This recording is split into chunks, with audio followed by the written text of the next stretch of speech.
On organise cette journée Écolo-Vie toutes les années. C'est une journée qui a commencé il y a une quinzaine d'années, qui a été faite par une association Les Terres-Loups et qui a été repris quelques années après par la mairie de Châtel. Le déroulement de la journée Écolo-Vie, c'est un accueil le matin ou au chapiteau Olinga ou au centre du village, selon l'endroit où on va passer la journée et ramasser les déchets.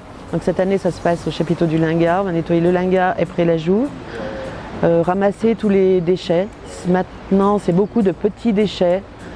Des gros déchets, on en trouve de moins en moins. Au début, on ramassait environ 25 mètres cubes de déchets. Et maintenant, on a entre 10 et 5. Mais c'est de plus en plus de petits déchets. On délimite des secteurs de nettoyage différents chaque année. Donc, on fait des parcours plus ou moins grands, plus ou moins longs, avec plus ou moins de dénivelé, parce que nous avons de plus en plus d'enfants.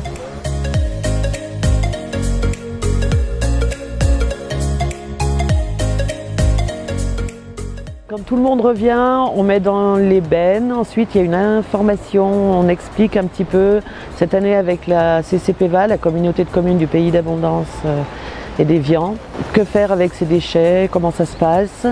Puis il y a un repas convivial, en général un repas froid. Et voilà, la journée se termine. Il y aura un petit concours cette année pour gagner des places à forme d'eau. Pour les adultes, pour les enfants, plus de 3 petits cadeaux pour toujours un petit peu remercier toutes ces personnes qui se déplacent un week-end, un samedi pour venir ramasser les déchets, les gens qui font beaucoup d'incivilité.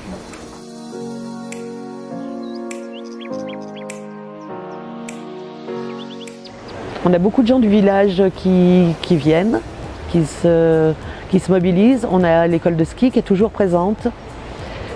On a aussi beaucoup d'Anglais. Cette année, j'ai remarqué qu'il y avait beaucoup d'Anglais qui sont installés à Châtel et qui, eux, se déplacent bien volontiers. Sinon, oui, ce sont des gens du village ou les gens des alentours.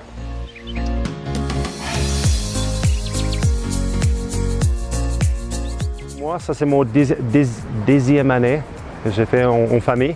C'est vraiment une journée en famille, on promène, on parle, on discute avec les gens et ramasse des choses. On a trouvé beaucoup de choses, des pneus, des pièces de ferraille, des verres, donc oui, c'est bien pour la montagne. Le télésiège, il y a toujours des mégots, des choses comme ça. Donc, oui, mais oui, des fois, des pistes sont vraiment... Aujourd'hui, on ne montait pas de piste de Linga, il n'y a vraiment rien. Donc oui, c'est mieux, c'est mieux. Tout le monde prend une part de cette solution. On a un village plus joli, plus tranquille, moins de pollution.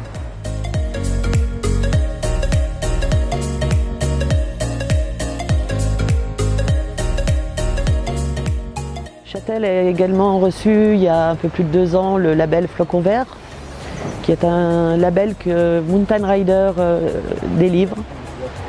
Il y a beaucoup de sujets à traiter et à respecter pour avoir ce flocon vert. On est très peu en France, on est 3 communes en France à avoir ce label. Toutes les années, il faut leur démontrer tout ce qu'on fait au niveau du développement durable. Alors on est associé avec la SEM et les remontées mécaniques qui travaillent beaucoup avec nous. On est en train de mettre en place justement avec la communauté de communes du Pays d'Évian et du Val d'Abondance le regroupement des ordures ménagères, du tri en général. Donc maintenant tout va être regroupé. Je pense que dans 2 ans et demi, 3 ans, tout le village en sera équipé. On va continuer toutes les années ce ramassage de déchets, même si on a de moins en moins. On a toujours besoin de nettoyer nos montagnes. Je demande à tous les habitants de Châtel et aux touristes de bien faire le tri, même s'ils sont en vacances. Ils n'oublient pas qu'on est en montagne et que comme partout, on trie. On ne jette rien par terre, on récupère.